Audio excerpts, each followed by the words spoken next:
Dolphin.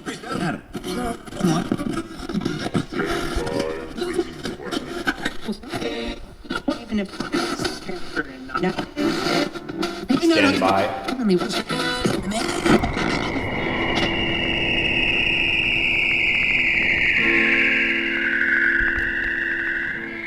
3, 2. My favorite meme depicts a lemon with a caption underneath it that says, "When life gives you lemons." And underneath that picture, it depicts a Buddha's hand with a caption underneath that picture that says, "Funglui mi glua waga nagal ralea Cthulhu feet again." Which, of course, is absolutely hilarious if you know what a Buddha's hand is. Google it! Look it up. With me is Dr. Gregory B. Sadler. How are you doing today, Gregory B. Sadler? I'm doing good. I'm glad to be back. I'm glad that you're back, too. I am glad that you're also front. You are foremost of philosophy in Milwaukee. How does that make you feel? Is that really the case? I think it is the case. I think you are Milwaukee's philosopher. Well, that's cool. You might even be our philosopher king. Well, nobody's given me any power yet, so Oh, I don't know well, if that qualifies. Just wait till the election. Yeah, we got to wait for another one to come up for that. Oh, right? we got to wait? Aren't you the king? We just had one. Oh, dang it. We can't, rush one in. Don't they do that in Britain? In Britannia, they're like, hey, it looks good. Let's have another election. Australia, too. They can, Really? Well, if they have some sort of crisis, they can needs do a crisis. quick snap thing. Okay, thank you. Okay, this is our lovely assistant. Oh, slate. I'm sorry. I have to. We're recording this on video as well, and I've learned to slate against my face because I don't have a clapboard. What do you mean slate? That's when it used to be made of slate. It had a chalkboard. You write the take that's number right. and you Yeah. click it, and then you can line up the audio with the video. So you are making use out of the human body rather I than am. Technology. That is because I am a performance artist. That is great. Yeah, that's right. Hey, let's adjust this. Very nice. Speaking into the mic sideways, I just noticed as you turned towards it was less effective than when you were turned towards it. Okay. Case in point. Yeah, I can hear it much better now. All right, excellent. Enough shop talk. Tell me about your other shop. You're teaching at MIAD, Milwaukee School of Art and Design, and you're teaching philosophy. We were just talking about this before the show started. Art schools are known for being not academically rigorous. MIAD is breaking the mold on that. Are they? Yeah, I've got to say, I'll tell you more about that in just a minute, but I have yet to see an institution that is more student-centered and better at assessing whether learning is taking place than MIAD. And I've worked in a lot of places. How do they, first of all, I've always thought grades were phony. They didn't give any information about learning. So how do they assess? So they use portfolios, and they have the students have to upload their materials. And the students at MIAD, it's like other professional schools. They're working on their specialty, but they're also taking a wide array of classes in the liberal arts or in business. Sort of like at the Culinary Institute of America, they do the culinary, baking and pastry, right? But they also do liberal arts and business management because you need that sort of stuff to communicate well. So MIAD, they're really doing things well. I'm very impressed with how they're having us. I mean, they make us actually put together rigorous syllabi. And Seriously? Yeah, and say how we're going to make sure the students are actually learning something and that we can provide evidence. I got assessed. What's the evidence? Well, you got assessed? Yeah, I had somebody come into my class and had a rubric, taking notes, and gave me a report afterwards. And also went to the chair, and I did well, which was great. But it's important to have these sorts of things in play. And I've taught at some other places where they don't always do things quite so structured and systematically. Nobody ever came into any class I ever took at university. Yeah, Nameless local institution. When I was in, I don't think there was any oversight whatsoever. Yeah, exactly. It's do what you want. Yeah, let the hippies take over. Yeah, I did great under benign neglect, but I think most students didn't. So, but I love working with these professional students. Because wait, professional students, isn't that like A non-traditional student? A lifelong student? Well, it means two different things. So you're right. There's the professional learners, the people who have been in the workforce for a while. Okay. And then there's, people who are specializing in something that's usually seen as a non-traditional academic subject. Like, I mentioned the Culinary Institute of America. When I worked with students there, I really enjoyed it. The MyEd students, art and design, what's really cool about that is if you're going to teach something that's not in their wheel well, you really have to make the case for why it's important to study it. And you got to be like really on top of your game to teach it well. Interesting. How do you do that? You know what I learned about mathematics while I was in college? And, well, first of all, I didn't learn any mathematics in traditional algebra class. Okay. I got a D-. I have a notebook full of equations. All of them are performed incorrectly. They're all wrong. Wow. But I took a class called quantitative reasoning, which was all word problems. And then I was like, okay, this is what I'm trying to figure out. This is the procedure. And everything made sense then. Well, that's an important aspect, right? So when I set up a class, and we are talking a lot of shop here before getting into the Lovecraft, but when I set up a class, I know that my students are going to be different temperaments, right? Some of them are going to do better reading text. Some are going to do better listening to podcasts. Some are going to do better watching videos. Some are going to do better getting charts and there's all those different types of learning. Yeah, so and the notion of very rigid learning styles, that's fortunately gone out the window because that was nonsense to begin with. People say, I'm a visual learner. No, you're somewhere on a spectrum. But if you supply the students with resources to help, so let's say we're teaching Plato's Symposium, right, which is about art. Okay. I'll give the student lecture videos, podcast episodes that I'll produce from the lecture videos, lesson pages, maybe a few links to some things that could be useful, and then handouts. And the handouts are downloadable. They're sort of putting things into chart form for. I like that sort of thing. Yeah. I like to see how everything connects up. Yeah, and then you also have to you have to think about what you're going to talk about in class, and you got to make it relevant to them. So, that's the cool thing about philosophy. Almost all the philosophy up until, say, the early 20th century is, if you do a little bit of work, it's almost always directly relevant to students' lives. And it sounds like a tough sell sometimes, Hegel's Phenomenology of Spirit or, Kant's Critique of Pure Reason, but you can do it. If you actually know the text and you're used to teaching students who don't automatically give you a pass for being, the big professor. Who does that? Come on, that's fiction. If you're teaching majors, right? If you're teaching philosophy majors. Oh, okay, sure. They already know the lingo. They already know that they're supposed to give you a kind of deference. Mm-hmm. But if you're teaching non-majors, especially if you're teaching them, in a place that's not, in a lead institution, right? They're like, prove it. Exactly. They're like, well, what do you have to teach me? Who are you? It's not quite, welcome back, Cotter. Oh, sure, yeah, but just about. Yeah. What philosophers do you teach? Oh, well, this semester we went through quite a few. We started with some Plato and Aristotle, and then I had Cicero so that we'd get the Stoics and the Epicureans. We did some Augustine. Then we jumped forward a lot into Descartes, Hobbes, Rousseau, Mary Wollstonecraft. Who did we do after that? Marx. We dropped out Simone de Beauvoir because I needed to restructure the class. And then we did Rilke. And, really? Yeah, Letters to a Young Poet. Of course. Really great work, Yeah. And then we finished up with Rent's Eichmann and Jerusalem, which is kind of a downer, but important. Were these all the readings that you had, were they all focused on aesthetics and art and imagination? No, they are focused on the notion of human nature. And then all the things that spiral out from that. So some of them did have to do with aesthetics, but a lot had to do with the nature of relationships. Mm-hmm. So, that's something that people can relate to, right? I can relate to relationships. What's good, what's evil, in theory. How do you tell the difference? How do we know things? Oh, that's one of my favorites. And that comes up in art school a lot. How do we know things? That's a popular... This coming semester, yes, they've got me teaching ethics for artists and designers. Uh-huh. So that is going to be fun. Yeah. So part of it's like traditional ethics class. You got to learn some utilitarianism and some deontology and some virtue ethics, and we talk about how it would apply to things like should you ever stiff a client, or what if somebody wants you to make artwork that's for evil, For that, and that has happened. Yes. That has happened. Yeah. Yes. But then we're going to delve into what's the purpose of art? Sure. Or what makes art valuable? Yeah.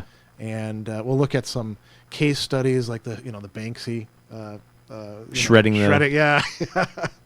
That's good. Things along those lines. That's yeah. perfect. I like your approach. 22 students are already signed up for it. What? Yeah. Why do they love you? Well, 3 of them are students I had in this current class. Okay. And I guess at my ed, word of mouth is important, but I think it's they're attracted to the topic. Because in high school and in middle school in this nation, we don't teach this sort of stuff. No. Unless you go to like a Catholic school or some other religious school, or you're really fortunate and you get to go to some well-funded public school where it gets, philosophy gets taught as some sort of social science. Oh, sure, like the Milwaukee School of Philosophy. Yeah, when it exists, right? It doesn't exist. It exists only in Potentia. Oh, right? Exactly. Yes. Or in the world of forms. In our imagination, yeah. Yeah. But we don't teach this sort of stuff, and students are really hungry for that. That's true. So they are, and I was, but rather than telling me, I didn't even really know it existed. I remember having a conversation with a English professor. We were reading the works of Tolkien. The Inklings. We were reading the Inklings, actually, and I got in a discussion with him after class, and he brought up the Neoplatonists, and I somehow said the phrase, Plato was I somehow let out that I thought Plato was a Neoplatonist. Oh. And yeah, that's... he corrected me. That's a nice anachronism. But I had no idea what I was talking about. I had no idea any of this existed. I didn't know anything except that Plato wrote The Republic. That's all I knew. Well, that's a starting point, right? Right. You can do something with that. And nobody said, hey, read some of this until grad school, where they're like, hey, read Deleuze and Guattari and Foucault. Foucault is actually not a bad writer, but yeah, I skipped hundreds of years of the preliminaries. My wife ran into a similar sort of situation with her study in philosophy. She went off to New York, sort of a cultural hotbed, and they did the same thing, like threw her right into contemporary continental theory. It's nonsense with no background in the canon. Yeah, exactly. Why do they do that? Well, there's do they expect us to have known that because of high school? I mean, what model? How old is that model? That's like from 1900, where they could expect that. I mean, maybe some of the foreign ones do, because they, if you're going to like the French lycée, you would have 2 years of philosophy, right?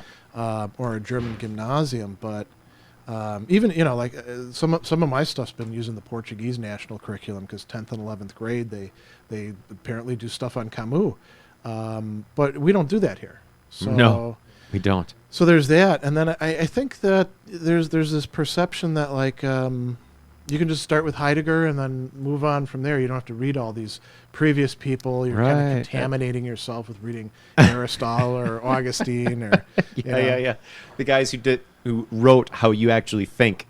Yeah, and I mean, if you read some of those continental thinkers, like if you read Hannah Arendt or you read Paul Ricoeur, if they were teaching a class, they would have you reading the Aristotle. Right? Of course. So, yeah. Yeah. I mean, even Deleuze, right? And I like reading Deleuze on his own. I don't like reading him so much with Guattari. But his, logic of sense, that's a history of philosophy. And with some other things like Lewis Carroll thrown in. But he he talks about what he thinks the Stoics were doing, right? Or sure. Talks about, was he right? No, I think a lot of the time he's not. Here's the thing with Deleuze, right? And you can say this about a lot of cool thinkers who do history of philosophy. You're always getting way more of the thinker. You're always getting more Deleuze than you are the thinker they're talking about. So, like when you read Deleuze's book on Leibniz, you're getting more Deleuze than Leibniz. But that's okay. Sure. Same thing you can say with Heidegger on Nietzsche. Oh, or Heidegger on Kant or anything like that. Yeah, I mean, you read these guys for that. But you can say that about Arendt, you want them to. It's like seeing a jazz performance. You want them to riff on a theme. Exactly. Yeah. You want them to be incorporating the old standards and then, The old standards. and then Yes. bringing a spin to it. Yes, Yeah, yeah. exactly. They're doing a cover version. Well, In a way, in a sense. a cover version with, In a jazz with some more sense. improvisation. Yeah. Brilliant. So, And- and every once in a while they'll go into a medley with some other stuff thrown in. Yeah. I'm fascinated that Deleuze threw in Lewis Carroll. I think that's brilliant. Well, he liked all that sort of nonsense stuff, you know. Of course he that did. was one of the key themes of his work. He also likes that stuff when it comes up, like in Melville. You know, he's got an essay on Bartleby the Scrivener that's pretty good. Yeah, you know, I'll admit too, I like Deleuze way better than I like Deleuzians. You know. No, don't we all? I have a question for you. It's very difficult to read philosophy, except for certain writers who are actually very good writers. Foucault, Socrates, or Plato, who wrote Plato wrote Socrates. Well, Plato and Xenophon were both students of Socrates, and there were other students who wrote dialogues, but we don't have them anymore. And whoever translated these mostly did a pretty good job. They're very readable. They're accessible. Yeah. How do you do it? How do you read philosophy? I can hardly get through a page. Oh, well, What's your advice to students that you're teaching now who can hardly get through a you page? know, I give them a pep talk. Yeah? I tell them, because a lot of them approach it and they have kind of an inferiority complex. Sure, They tell me that they're anxious about taking the class.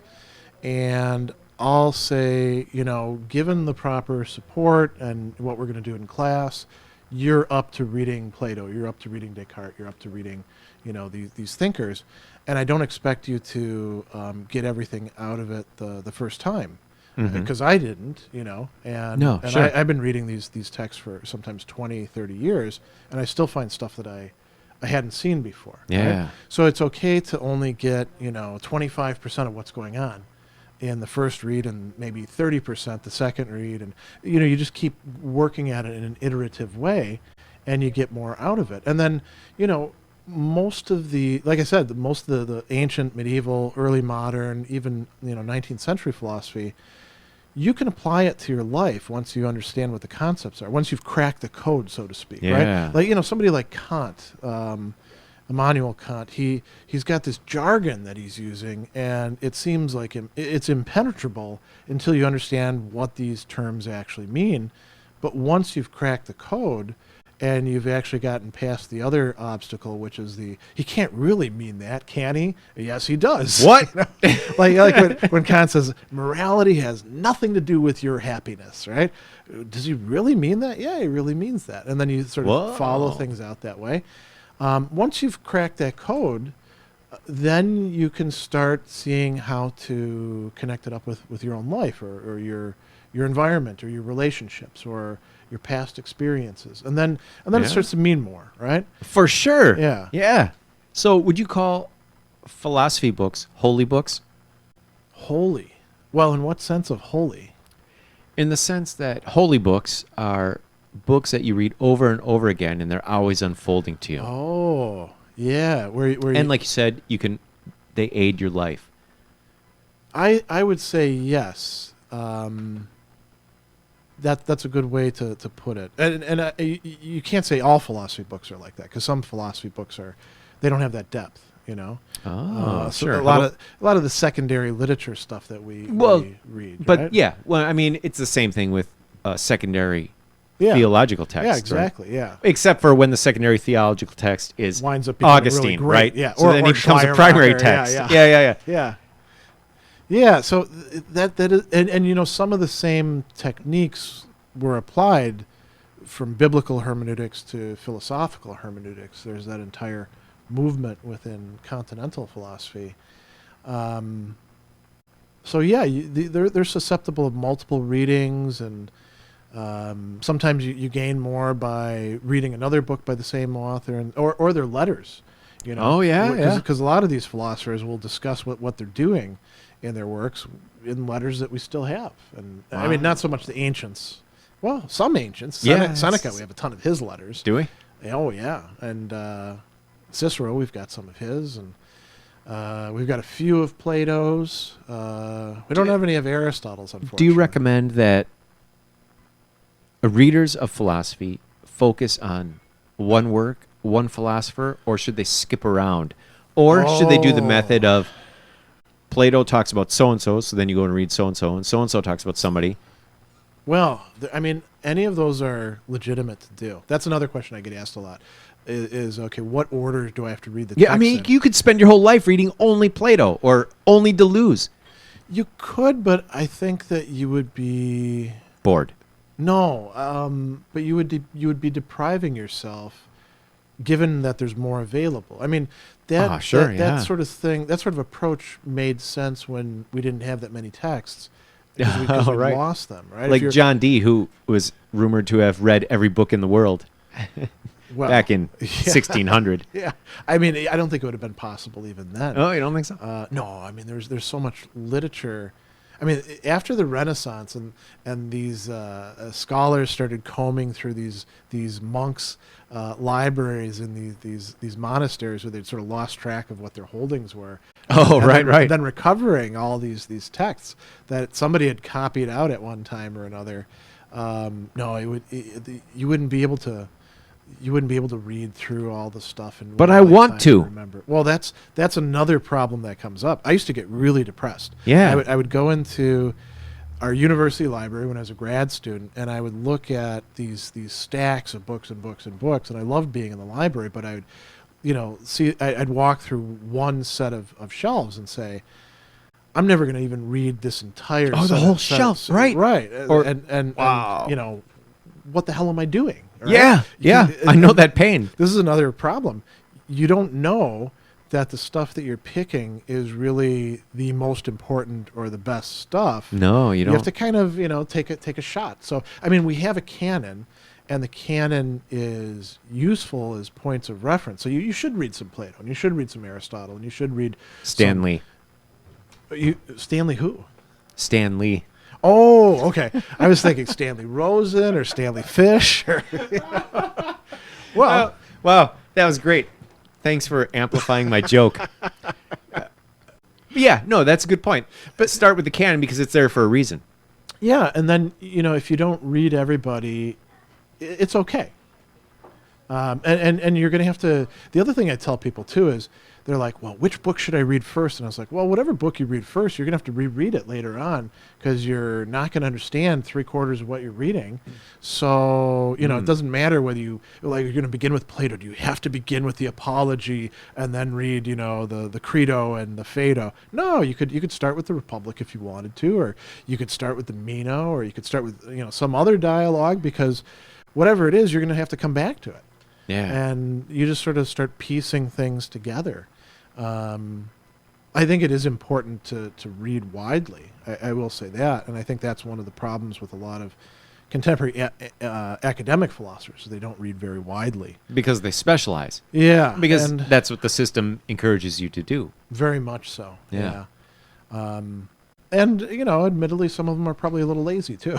But, well... I wouldn't say some. As in terms of the profession, philosophers read a lot less than, say, historians do. What? Or literature people. What are they? Does it like gather know-it-alls?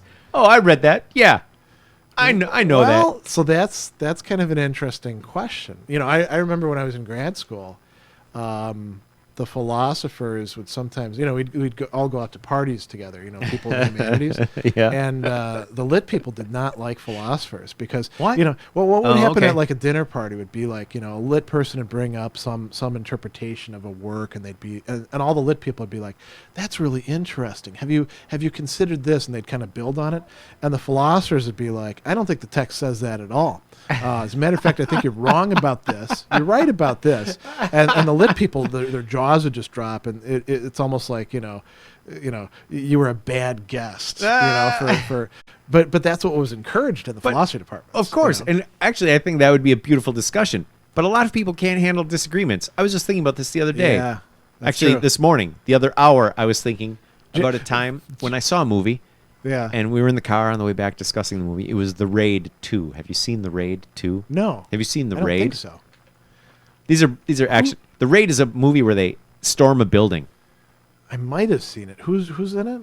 It's a I think it's either Taiwanese or Hong Kong. No, I don't know. no, I haven't. I haven't The seen Raid that. 2, the world expands outside the building, but it takes place a minute after the Raid 1 ends. Oh, Right? It's okay. it's fascinating.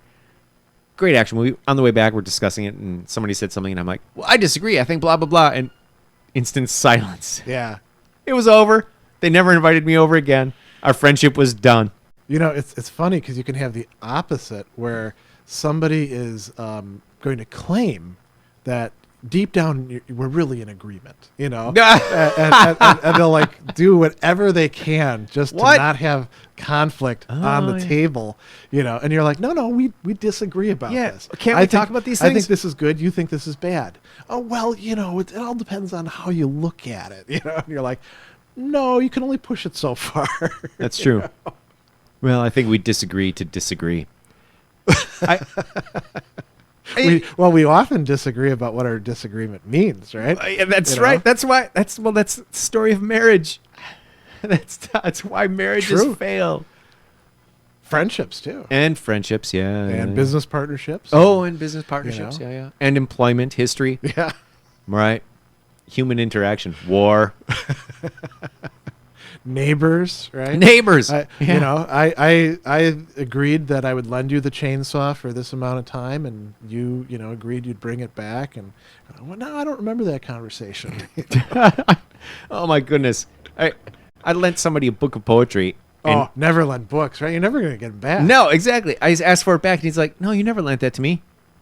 He gave me a copy. The author. I'm like, what? No. Well, people can, you know, they're He invents his own story. exactly, yeah. And I didn't write my name in the book. There's no proof. Oh, yeah. What you need is like a big ex libris stamp, right? Yeah. Or the sticker stolen from. Ever see that one? Yeah, That's yeah. my favorite. Yeah. Or you write a little code in on a certain page, you know. Right. And then you say, well, if you look on page 23, you're going to see that, you know, there's a, I don't know, this word is underlined. Sure. Yeah. Well, I don't have that kind of memory.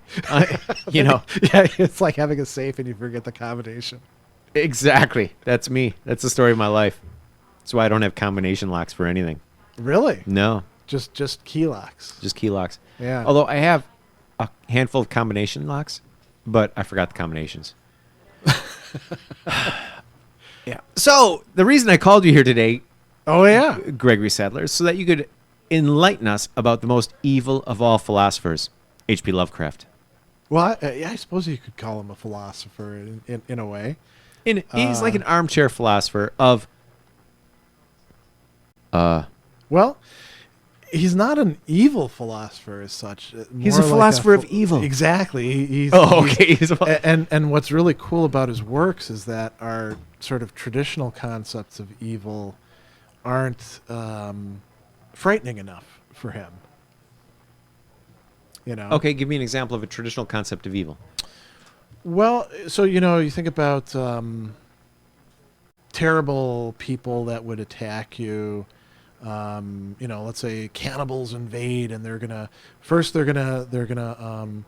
torture you, and then they're gonna kill you, and then worst of all, they're gonna eat you. Right? Oh, okay. So like Um, a typical man versus nature, man versus yeah. man versus whatever Yeah, type and situation. we can, you know, we can be pretty horrible to each other. I'm not saying that like No, that's so- true. Actually, you can use the word horrific. Yeah, I mean, like when Dostoevsky doesn't have the elder gods to cope with, right? But there's still a lot true. of like really, really deep evil in his works, yeah. and his characters are really worried about it, you know. Yeah. But Lovecraft gives us a cosmos in which it's not just a cosmos, you know, like you have these naturalist authors who are like, you know, nature red in tooth and claw, right? Doesn't care about you at all. You know, go to the Arctic and you'll you know, the winds will destroy you and all Jack that. London. Yeah, and even Conrad is kind of like that too, right? Oh yeah, sure. But with Lovecraft, it's not just that the universe doesn't care about us. There's no providential ordering. It's that there is an intelligence behind it, but it's malignant, and it's malignant. There's multiple malignant intelligences, Yeah. often at war with each other. Right. And we can't comprehend just how awful they are, or how many, you know, like chasms of time, you know, we're just like a little blip in the picture of the universe.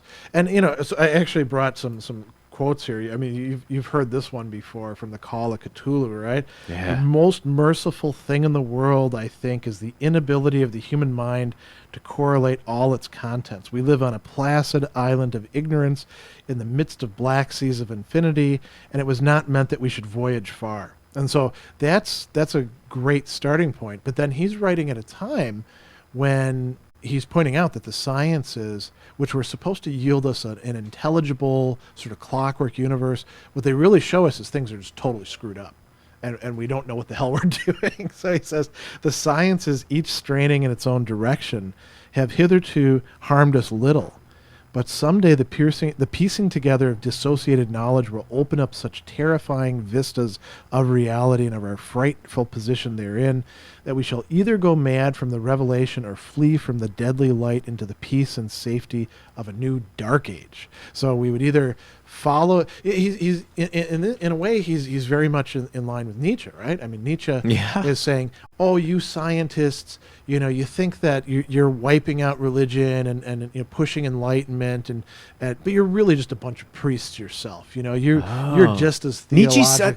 He said that. Well, he didn't say it in those terms, but this is what's going on in the genealogy, saying. But that's so obvious science now, especially with the the lockdown against. I think there's a lot of people who are still like true believers in science. They think that like science is this vast unified project and it represents rationality and logic. I guess I mean, it's obvious to me that now it's become a religion. Oh yeah, to many people. Yeah. A substitute. For instance, yeah. You see signs in the street. I saw a sign. It was in New Orleans on somebody's house. It said, "This house, we believe in science," and then listed a few other things that they believe in. But it was this political diatribe. We believe in science. Yeah, and so Nietzsche would say you are deluding yourself about that. You're sort of pursuing this dream of a perfectly intelligible, rational universe that will reward our efforts. And Lovecraft, and Nietzsche and others are saying, no, that's just nonsense. But with Nietzsche, you don't have like cyclopean elder gods to come in the picture. Wouldn't that have been awesome? Ones, right? Yeah. The elder gods are actually that's Derleth, who August Derleth. If I remember right, yeah. Really. And he's an interesting. He's from Wisconsin. I love right? him. Yeah. Yeah, and so he's our native son, and he kept Lovecraft stories alive by founding Arkham Press and republishing the stuff. And if it wasn't for him, we wouldn't have what he calls the Cthulhu mythos, what Lovecraft called Yath-Sagari. What? He called it Yath-Sagari? Yeah. After? Yath-Sagath. Whom he considered more important than Cthulhu. Well, I don't know that he said he's more important. With these old ones, I mean, the one who's metaphysically the most important is Azazoth, right? That whatever it is, chaos at the middle of the universe, the piping, the crawling chaos. Yeah. Well, that's Nyarlathotep, right? Oh yeah. Well, what's Yazathoth? Azathoth. It's tough tripping over these I know these syllables. It's some sort of like he talks about it like a sort of like a star and sort of like a thing pulsating at the center. I mean, you know how Lovecraft talks. It's so wonderful. And it's blind, it's dumb, but somehow it's you could think of it as like the center of gravity of everything. So you could say maybe that's the most important. But yeah, Cthulhu is very important. Yog-Sothoth is very important. Nyarlathotep or Nyarlathotep. I'm not sure how it's actually supposed to be pronounced. Well, that's the thing. Nobody knows how any of it's supposed to be pronounced. True, yeah. The chant I read at the beginning, it's all consonants. There's no vowels in it. In sort of like Welsh. Sort of like that. Or Polish names. Yeah. Or Czech. Czech is like that too, right? Uh-huh. Tough to read sometimes. Or easy to read, tough to read aloud. True. Very true. Yeah. I mean, that's part of the thing too, is let's say you manage to cut a deal with one of these old ones, and somehow they're going to treat you okay. Well, one of the other old ones could wipe you out then, because it's not like they have deals with each other. You know, the whole universe is these great forces that we barely understand contending with each other, right? And to do weird things that all we know is that they're not good for us. Yeah, that's a fascinating insight. I think that how did he come up with this? Was it something? It had to do with scientific discovery of the time. Well, I think there are a lot of ingredients going into it. That's part of it. The advance of the sciences. He's also a reader of Poe. He credits Poe with having essentially forged a new path with the weird tale. For sure, yeah. That's actually another one of the passages. This is from his essay, Supernatural Horror and Literature. He said, before Poe, the bulk of weird writers had worked largely in the dark without an understanding of the psychological basis of the horror appeal, and hampered by a more or less conformity to certain empty literary conventions such as the happy ending, virtue rewarded, and in general a hollow moral didacticism, acceptance of popular standards and values, and striving of the author to obtrude his own emotions into the story and take sides with the partisans of the majority's artificial ideas. And he says, Poe, on the other hand, perceived the essential impersonality of the real artist, and he knew that the function of creative fiction is merely to express and interpret events and sensations as they are, regardless of how they tend or what they prove, good or evil, attractive or repulsive, stimulating or depressing. And so, Poe is somebody incredibly important for him, I think. Well, and for the genre in general, he did invent it. Yeah. Well, sort of. I mean, Shelley beat him. And then you've got, his sort of background, growing up in Providence. It's kind of gone downhill. He writes all the time about antiquarians, but he was an antiquarian himself. He was living in a situation like that. Poe or Lovecraft? Lovecraft. Yeah. Yeah. And then where else does the rest... I mean, he takes bits and pieces of ideas and then sort of blows them up. The idea of the vast cosmos, and that we're, like Douglas Adams says, a microscopic dot on a microscopic dot. Yeah. Lovecraft understood that. Yeah, how terrifying for Adams, that that's funny, right? It was, but when Zaphod Beeblebrox realized that, he was supposed to go insane. Yeah. Right? That's the machine that drove you insane. Yeah. It shows you your place in the universe. Oh, that's true. Yeah. Yeah, and so there's all of that stuff going on, and then I guess you could say that Lovecraft is doing what speculative fiction writers do, which is to imagine. Imagine a color out of space, right? That you can't identify.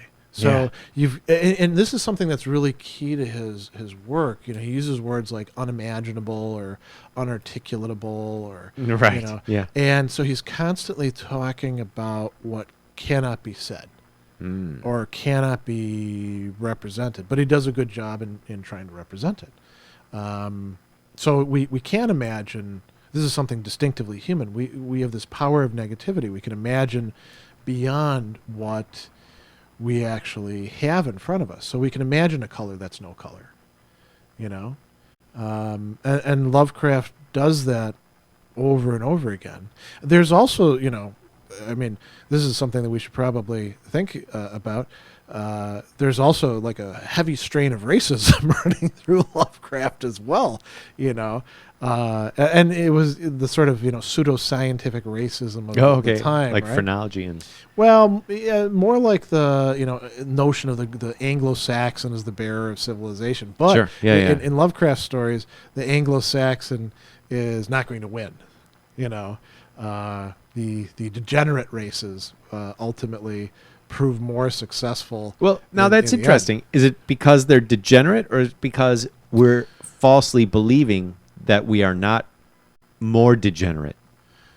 Well, I think that he thought he was kind of he really was a racist who thought that the Anglo-Saxon race was better than everybody else, but it just marginally better, and it could easily fall into corruption and degeneration as well.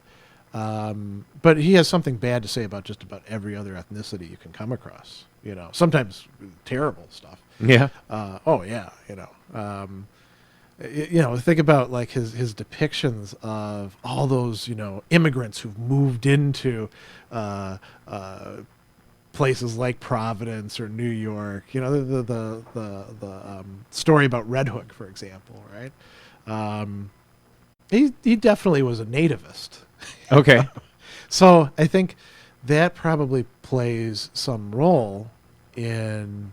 I don't know about like the sort of anything having to do with the old ones, but it plays a role. There's this fear of like being contaminated, of mixing, and then another thing is he's imagining things like a book like the Necronomicon. Yeah. Right. Doesn't exist. Well, there's actually quite a few books he references. Yeah, there are, and some of them were invented by other authors. I found out. Like he co-created a fake book with Howard Pyle. Oh, interesting. Yeah. I mean, he had a pretty extensive correspondence with quite a few other authors, like Robert Howard. I meant Robert Howard. You met him? I meant not Howard Pyle. Howard Pyle was the guy who did King Arthur, right? He did the drawings for King Arthur. Okay. But Robert Howard did Conan. Yeah, and a whole bunch of others too. I mean, we know him largely for Conan, but apparently, he did boxing stories. What? That sounds awesome. That was a genre back then. With Eldritch boxing? No. Howard wrote these stories about boxers he'd write long passages about how they're punching each other in the ring, and people read that stuff in the pulps. Oh, that's interesting. Apparently, he was really into it.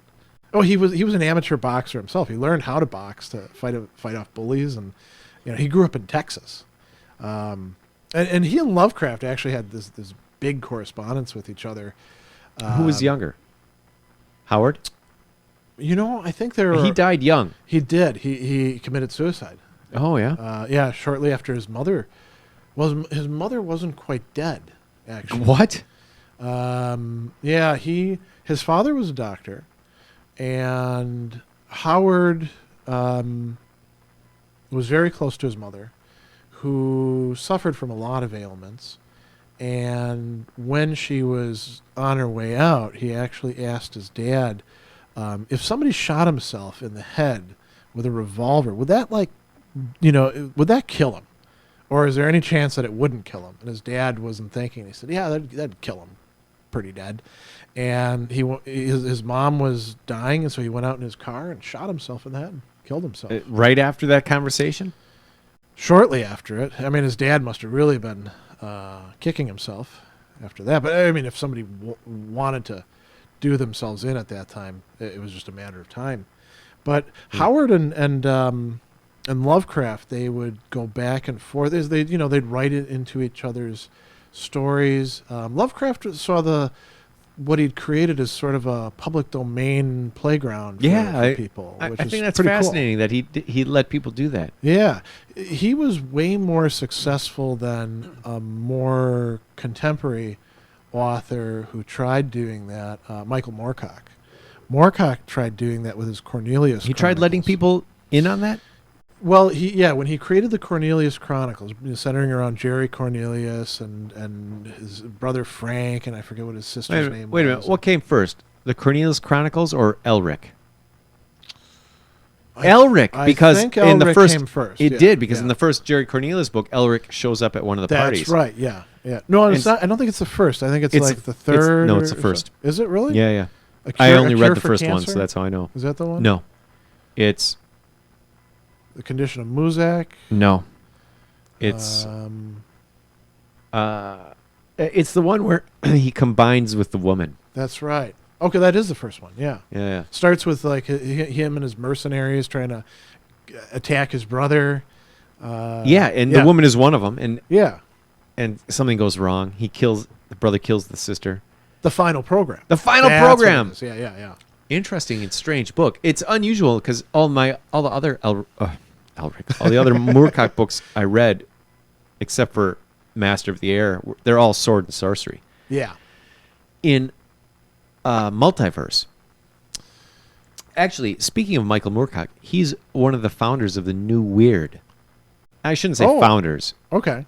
So I think it's interesting that Lovecraft, in one of his letters, mentioned the weird. Yes. Writers of the weird. And he mentioned Poe. Yeah. And Lovecraft was one of the original writers of the weird. Well, there was that Weird Tales. That's right. Of course. Yeah. Of course. Yeah, it was an entire genre. We talk more now about like horror, right? Than we do about weird tales, but it was sort of a encompassing thing. I'd say on one end you could like say it blended over into detective stories, on the other into what we would nowadays call traditional horror, and then into science fiction. Yeah. It's a fantasy, broader thing. Fantasy too. Yeah. And nowadays there's a little bit of magical realism in there as well.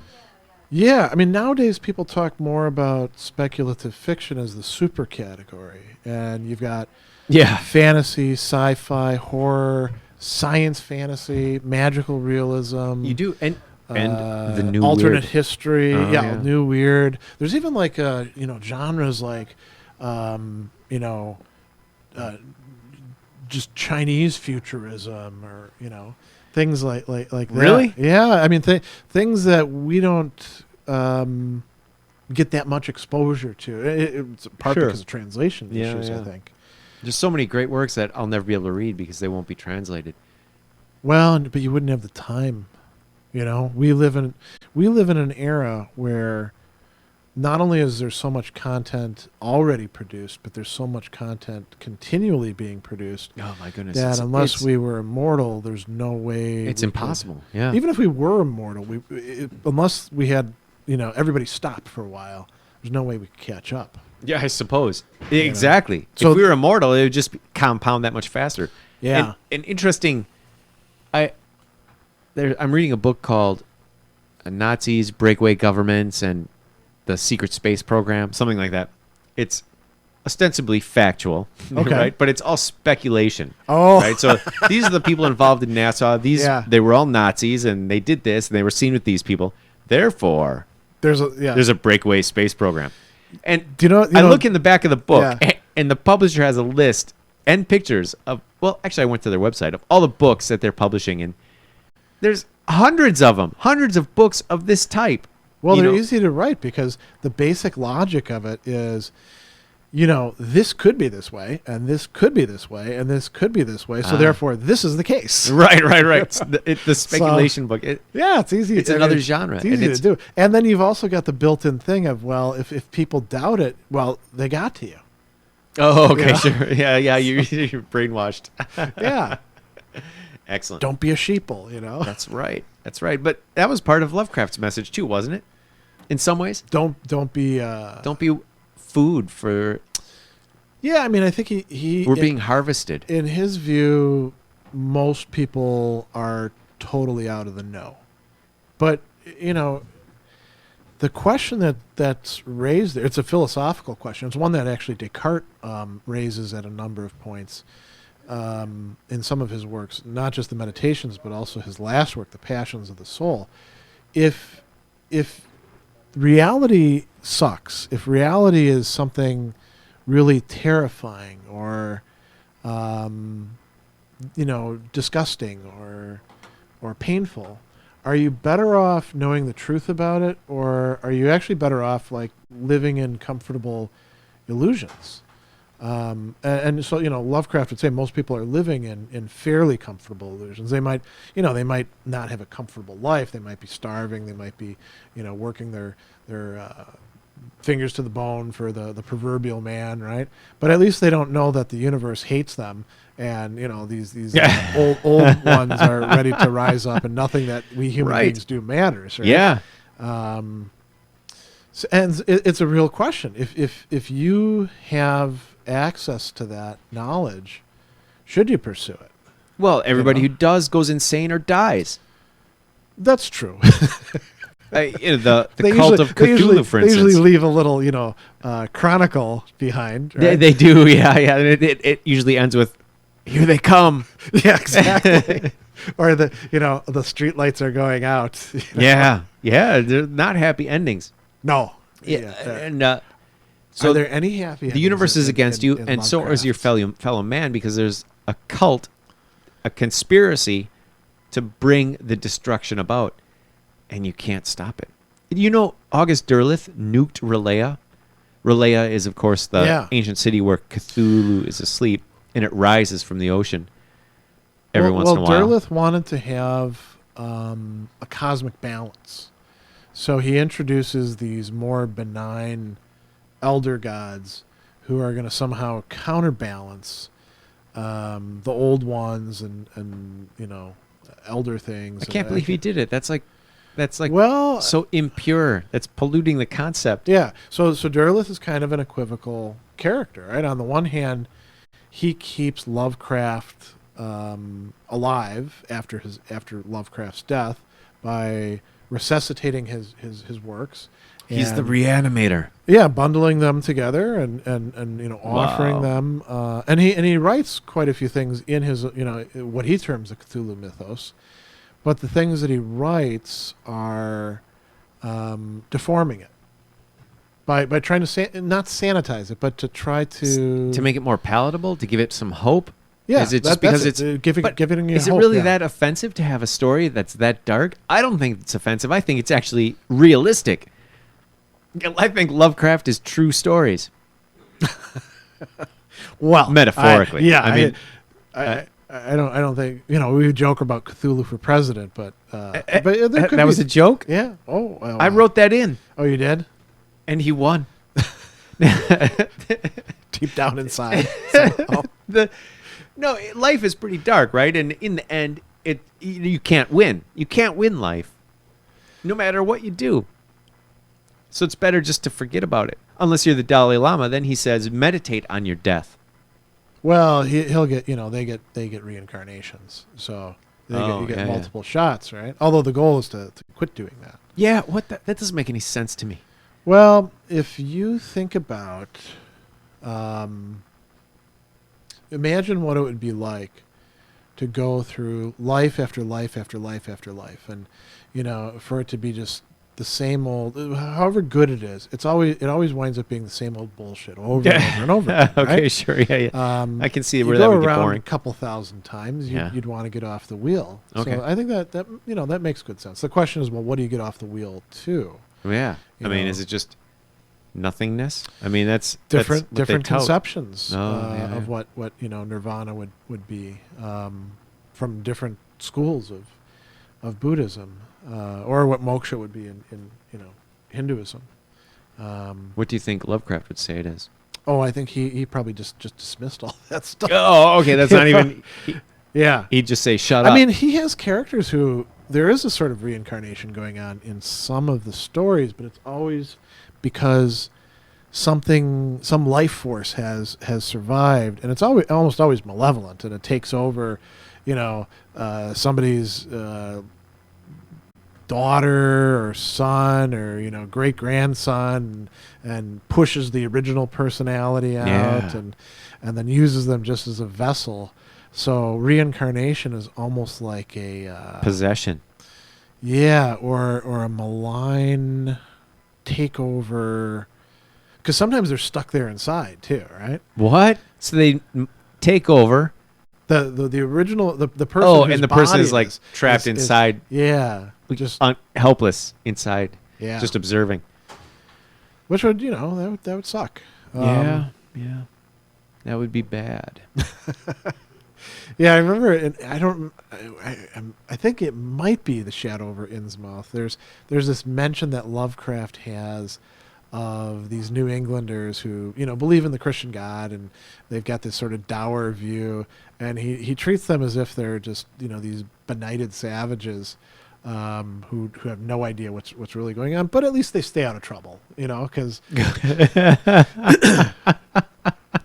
At least they're not making things worse. exactly. Yeah. they're kind of joyless and gray, but That's true, they're not sure. praying to alien deities or something that wants to turn the Earth into some ball of who knows what, sending out pseudopods to the rest of the universe. Yeah, what was the ultimate end game there for old Cthulhu?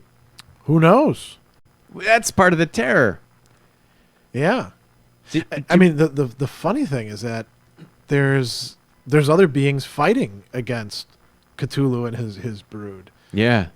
but they're not on our side. I hate that. Were you rooting for Oumuamua when it was flying through our galaxy?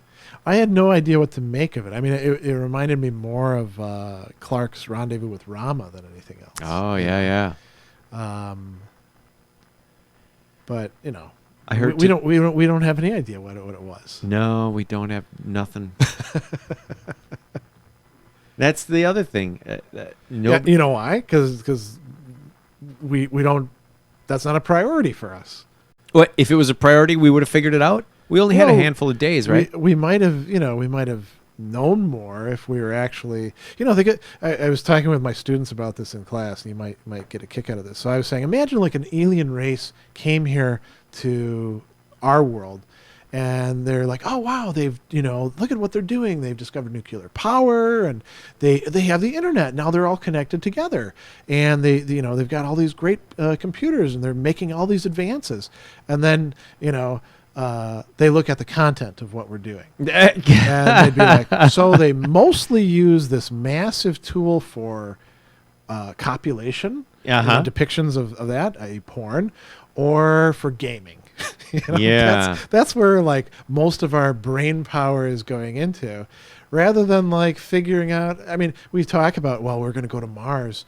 I mean, we're so uninterested in that as a nation and as a species compared to how can we pack more players into this massive, right? Oh, and will the sex robots take over and beat us up? Yeah. Well, why is that an issue? Because that's where we're putting all of our money. And I'm not complaining because, gaming and porn has managed to drive a lot of technological innovation. Has it? Well, I I mean, suppose. these cameras that we're recording with, right? Those exist primarily because of the porn industry. Are you serious? Oh, yeah, that drove technological innovation. But now, I'm not saying these particular cameras were used for that. I'm just saying that's what led to the digital camera revolution. Really? But it is a mistaken sense of priorities, I think, to bring this back to sort of a philosophical issue. Yeah, we do have that as a species. Well, we got a minute and a half left. Dr. Sadler, yeah, what do you want to say? I'll get back in a second. Today we discussed all philosophy until the 20th century is relevant. Deleuze was wrong about Kant. Getting through a page of philosophy, we talked about holy philosophy, and I want to read it all. Do you? The canon is a great place to start. It's there for a reason. We can disagree to disagree. The philosophy of evil, H.P. Lovecraft. Science is a religion, Poe. Robert Howard, Michael Moorcock, August Derleth, The Reanimator. At least Christians aren't making it worse. And we ended with Oumuamua. What's your next project, Greg? Or what were you about to say? You're about to say something. Oh, I don't know. Oh, okay. Where can we reach you? Well, the Reason I.O. website. I'm on Facebook and Twitter as well. And, of course, my YouTube channel. Just type in Gregory B. Sadler, and you can access about, I think, 1,400 videos now. Holy mackerel. Yeah. You are a hard-working philosopher. You're the hardest-working man in Milwaukee philosophy.